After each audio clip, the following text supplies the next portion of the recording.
It's not like the pandemic went away. A slap in the face for frontline workers. The CEO is getting, a 6% increase in their benefits package as far as bonuses and pay goes is a disgrace. Executives at one grocery chain are cashing in while clerks' boosted pay fades away. I couldn't believe what they're doing to me. Court appointed to take over your finances. They just want my money. A system supposed to protect the vulnerable, now coming under fire. Nobody knows that this is going on until they're caught up in it. Denver7 investigates the perfectly legal way hundreds are losing control of major life choices.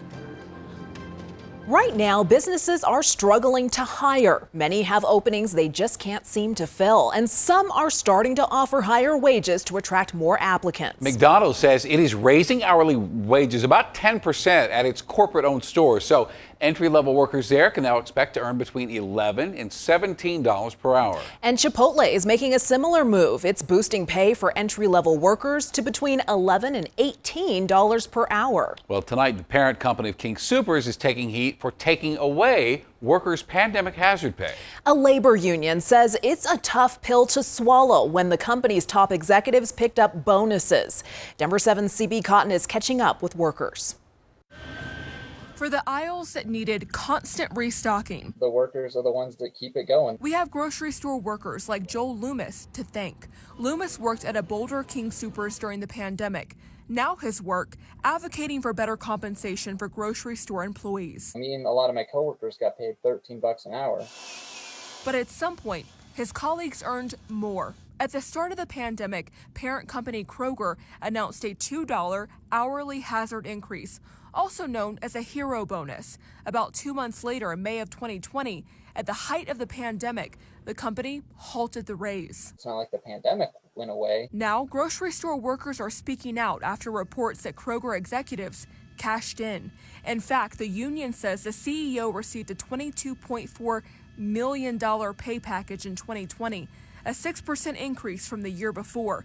At the same time, Bloomberg reports the average pay for a Kroger employee dropped by 8%. We feel like that is a disgrace to the employees that were risking their health and their families' health by continuing to go to work day in and day out. Zach Lewis, a representative from the United Food and Commercial Workers Union, says during the pandemic, top executives were given an option that grocery workers didn't have. They were working safe from Zoom, and the grocery workers having to continue to go in, wear masks, 8 hours a day plus. In December, 2 union chapters alongside United States Senator Bernie Sanders sent a letter to the Kroger CEO asking the hero pay be reinstated.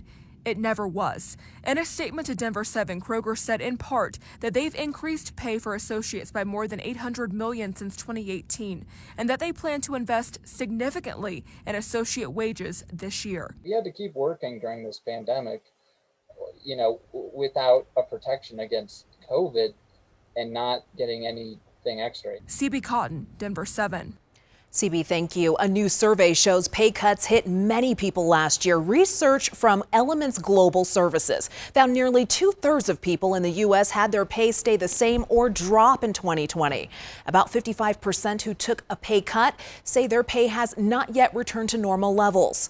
And a warning note for employers. Nearly half of all workers said they would leave their current job if they were offered just a 15% raise elsewhere. Now, if you have children at home, chances are you are about to get more money from the federal government every month. We learned today that payments from the child tax credit will start showing up in your bank account July 15th. Qualified families will get $300 per month for each child under 6 years old and $250 for each child between 6 and 17. And to qualify, individuals must make less than $75,000 a year, married couples less than $150,000 per year. These payments are part of President Biden's $1.9 trillion coronavirus relief package, and they're just for this year. So, for details, I talked to Carlos Castro, an enrolled agent from Smart Tax and Accounting. Somehow, don't ask me how, he managed to talk to me on tax day. So thank you, Carlos. And he says to get the money, if you qualify, you don't have to do a thing. It will be on autopilot, and if the IRS recognizes you as eligible, they will start the deposits in mid-July. So that's it. 39 million households will get this money, and President Biden says it will lift 5 million children out of poverty. Their agenda is to steal. Hundreds of families losing control of their own finances. There's no oversight. The system is complicit. Some worry guardians and conservators tasked with protecting the vulnerable are instead taking advantage of them. It's criminal, in my opinion. It's theft from a person in a position of trust. Tonight, Denver7 investigative reporter Jennifer Kowaleski is exposing how they're able to drain bank accounts and get away with it. These people have a license to steal through the courts. What kind of people do you believe they target? Rich people, any estate with assets. She was kidnapped in the middle of the night. It's like a club. He's flat broke. Nobody wants to join. How much money from her estate has been liquidated at this point? About $1 million. $1.5 million. Not even Britney Spears. You're about to hear the stories of real people and even a celebrity. The battle over Britney Spears' fortune. And how this completely legal process can take millions from your family's fortune.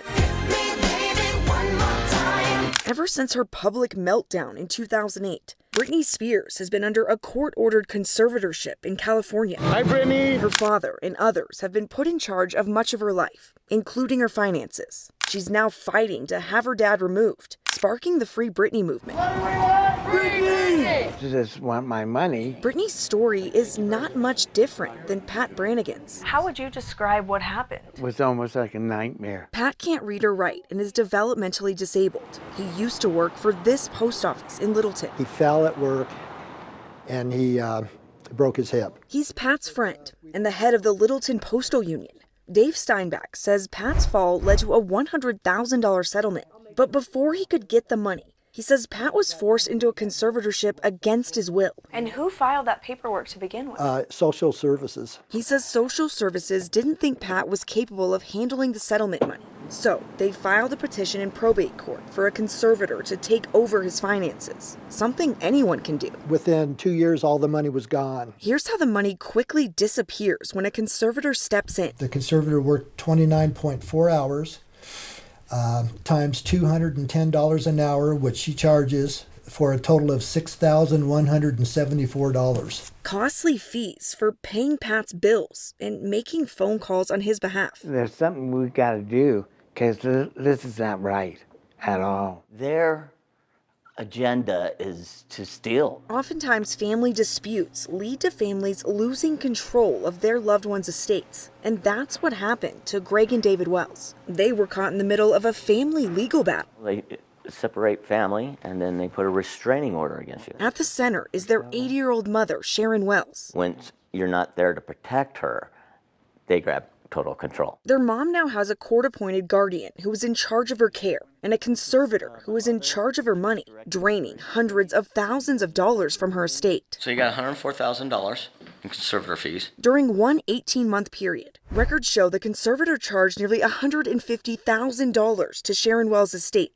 making up to $325 an hour. It's a money machine. The conservator spent a lot of that money on legal fees to fight the twins. When you have predatory attorneys that are in this for profit. I have the picture of my mom and dad when they were first married.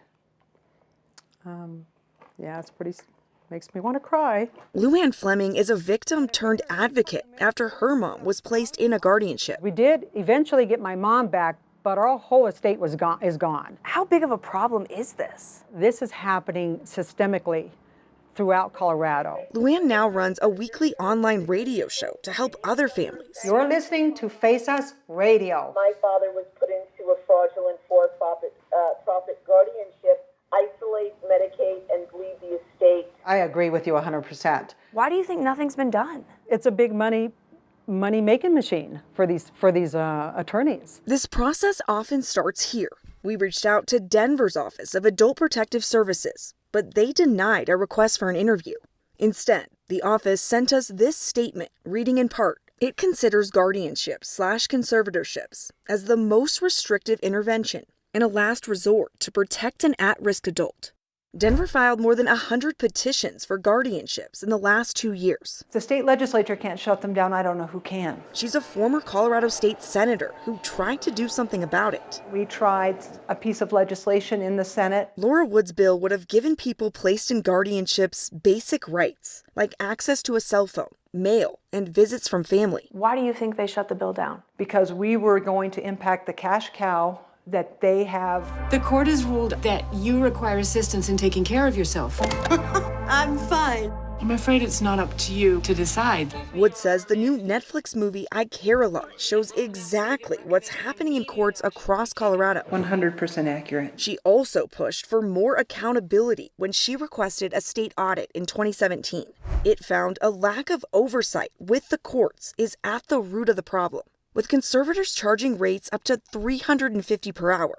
Another audit, 6 years before, identified similar problems, but very little has been done since. Nobody knows that this is going on until they're caught up in it, and then they're scrambling for help, and there's none to be had. Are they really doing anything to help Pat? Absolutely nothing. They're just waiting for Pat to go. For Pat, not only did they take his money, Jerry got sick. They didn't want to deal with it. He says his conservator took away his best friend. Jerry was everything to me. They took the dog to break his heart. I miss her every day. And she was special to me. Yeah.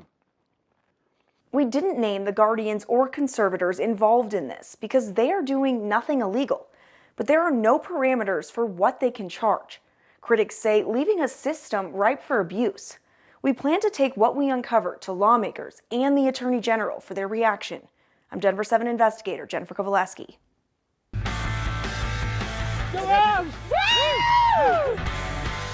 Battling the Blues at Ball Arena. The Avs kickstart the playoff bid with a boosted home crowd size. He scores! I'm Sloan Dickey. Tonight we're catching up with Avs fans riding a wave of excitement for the playoffs and the slow return to normal. Tired of the cool, wet weather? I think you'll enjoy what I have in the 7-day. Plus, a champion cyclist killed on a training ride.